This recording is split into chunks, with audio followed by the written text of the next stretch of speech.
Sahabat Insani yang dikasih Tuhan, hari ini hari Rabu tanggal 18 Agustus tahun 2021, kita kembali berjumpa dalam permenungan Sabda Allah melalui program Insani, Inspirasi Sabda Allah pada hari ini. Bersama saya, Pastor Edi Octavianus Kaniu. Mari kita mengawali permenungan kita pada hari ini dengan doa. Dalam nama Bapa dan Putra dan Roh Kudus. Amin. Bapa yang Maha Kasih, kesempatan berharga Engkau berikan kembali kepada kami. Bukalah hati kami dan kiranya tuntunlah kami, agar kami saat ini mampu untuk membaca, merenungkan, dan memetik buah-buah permenungan dari sabda-Mu yang akan kami hayati bersama-sama pada saat ini. Demi Kristus Tuhan dan Juru Selamat kami. Amin.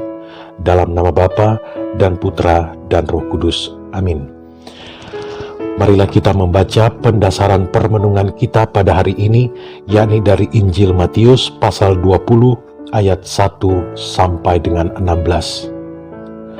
Adapun hal kerajaan surga sama seperti seorang tuan rumah yang pagi-pagi benar keluar mencari pekerja-pekerja untuk kebun anggurnya.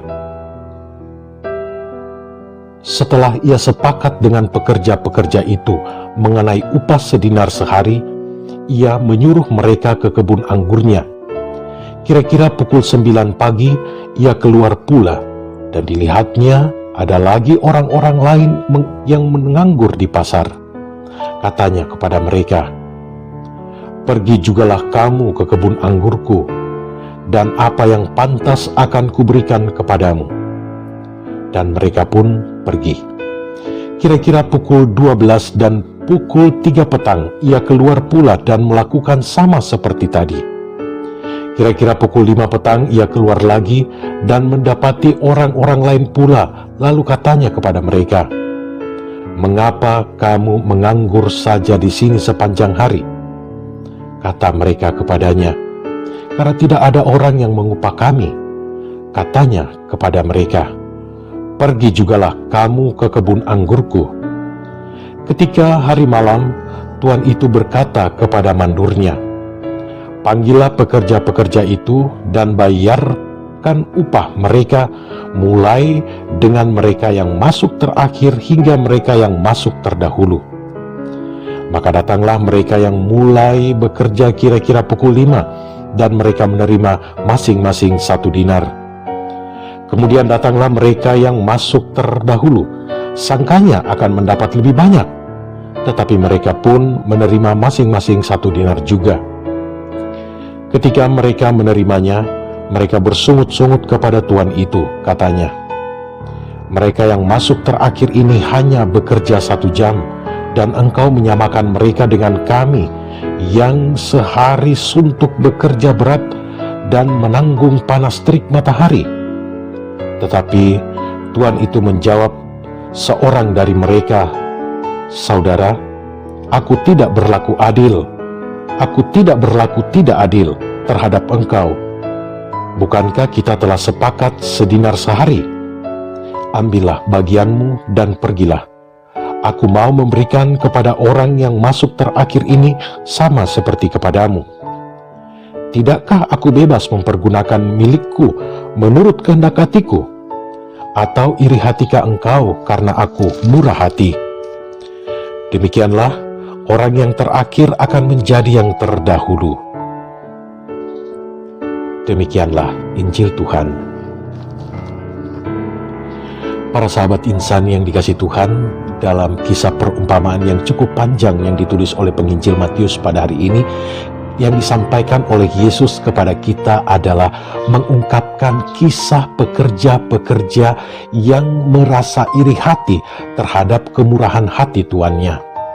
Mereka yang terdahulu masuk merasa iri hati terhadap kebaikan yang diberikan oleh Allah atau oleh tuannya kepada orang yang datang terakhir.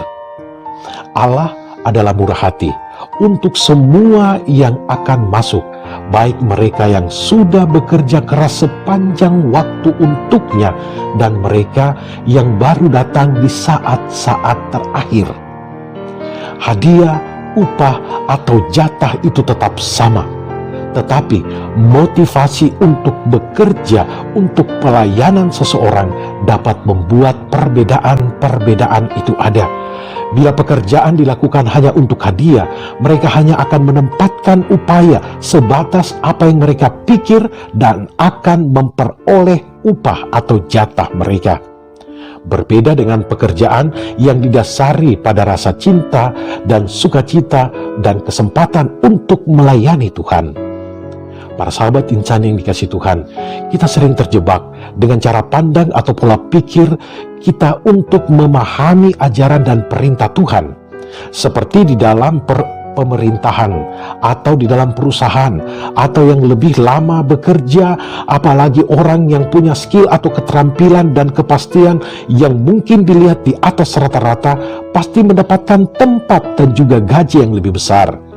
Cara berpikir seperti inilah yang menjadi dasar pijakan untuk protes para pekerja-pekerja dalam Injil tadi yang mengungkapkan bahwa mereka lebih banyak berjasa yang seharusnya lebih banyak pula mendapatkan upah atau jatah. Para sahabat insan yang dikasihi Tuhan, cara Tuhan berpikir berbeda dengan cara berpikir manusia. Bukan soal lama waktunya dan banyaknya jasa manusia yang menjadi penilaian Tuhan, tetapi kerelaan dan ketulusan di dalam berpartisipasi, di dalam bekerja, di dalam pelayanan pada karya keselamatan Allah sendiri. Upah atau gaji pada kriteria kemurahan Tuhan sendiri yang penuh dengan kasih, bukan sekedar nilai keadilan dalam kacamata manusiawi kita.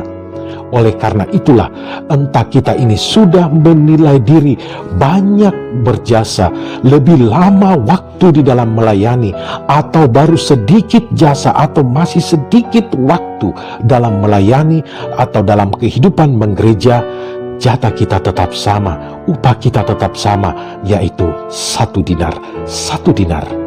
Para sahabat insan yang dikasihi Tuhan, dalam pelayanan, dalam pekerjaan-pekerjaan kehidupan menggereja, kita semua diajak untuk tidak menuntut Tuhan untuk berbuat lebih dibandingkan dengan yang lain.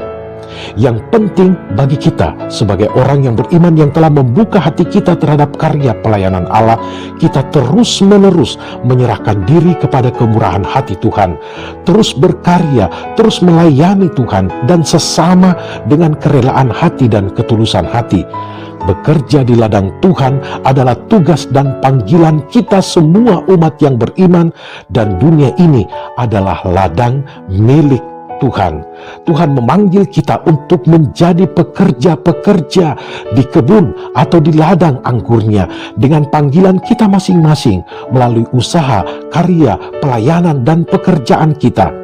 Maka tentu saja kita diajak sekali lagi melalui bacaan Injil hari ini untuk terus-menerus giat tekun di dalam karya pelayanan kita tanpa memperhitungkan kemurahan hati Tuhan atau bahkan menuntut bahwa kita harus diberikan yang lebih daripada orang-orang lain yang kita anggap sebagai orang yang baru saja melayani atau orang yang baru mempunyai waktu sedikit saja untuk melayani. Para sahabat insan yang dikasihi Tuhan, ketekunan, kesetiaan, daya juang di dalam pelayanan, karya-karya keselamatan kehidupan menggereja, tentu saja Tuhan akan tahu dan akan memberikan ganjaran yang pasti bagi kita yang senantiasa bergiat, tekun, dan setia di dalam pekerjaan-pekerjaan iman kita. Roh Kudus membantu kita. Dalam nama Bapa dan Putra dan Roh Kudus. Amin. Terima kasih ya Tuhan untuk rahmat yang kami terima melalui sabda kudus-Mu ini. Buatlah hati kami untuk senantiasa dapat melaksanakan sabda itu dalam kehidupan kami sehari-hari. Turunlah berkat Allah yang Maha Kuasa atas saudara-saudari sekalian. Dalam nama Bapa dan Putra dan Roh Kudus. Amin. Terima kasih saudara-saudariku yang telah mendengarkan sabda Allah. Saya Pastor Marcel Lotandung mengucapkan berlimpah terima kasih kepada Pastor Edi Octavianus Kaniu. Semoga Pastor bersama dengan segenap umat di paroki senantiasa diberkati Tuhan dalam setiap aktivitas dan pelayanannya. Amin.